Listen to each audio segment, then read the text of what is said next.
This happened during my first year of college. I was 18 and had moved into a dorm building that was almost 50 years old. The place wasn't creepy during the day, but at night it felt completely different. Most students went home on weekends. One Friday, nearly everyone on my floor left except me and a few others. Around midnight, I was sitting at my desk watching YouTube videos when I heard footsteps in the hallway. That wasn't unusual.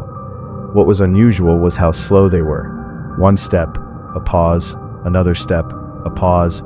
It sounded like someone was walking up and down the hallway outside my room. I ignored it for about 10 minutes before finally opening my door. The hallway was empty. The footsteps stopped immediately. I looked both directions. Nobody. Thinking it was just another student messing around, I went back inside. About an hour later, I heard them again. Slow, heavy, deliberate. This time they stopped directly outside my door. I stared at the handle. Nothing happened for nearly 30 seconds. Then I heard a voice, a woman's voice, soft and quiet. "Can you help me?" I froze.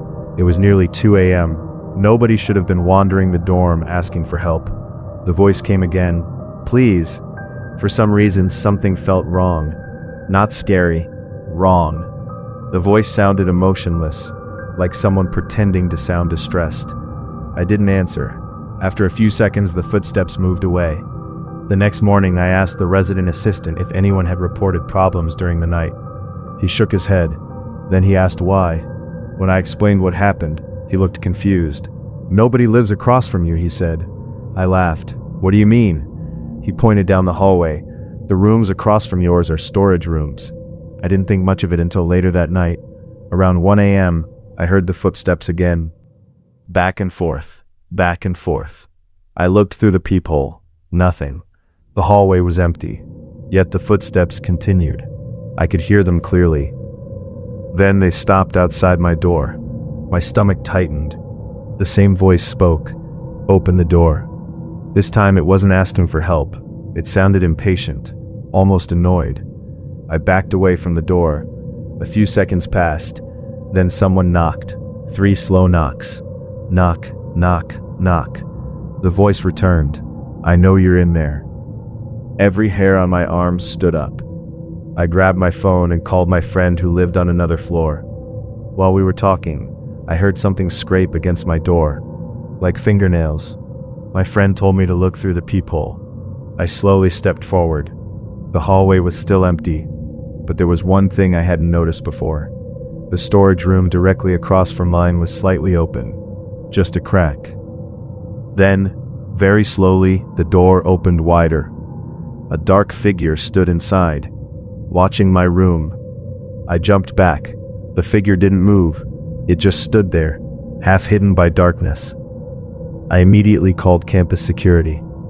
By the time officers arrived, the storage room was empty. They searched the entire floor and found nobody. What they did find, however, terrified me. Inside the storage room was a folding chair, positioned directly facing my door.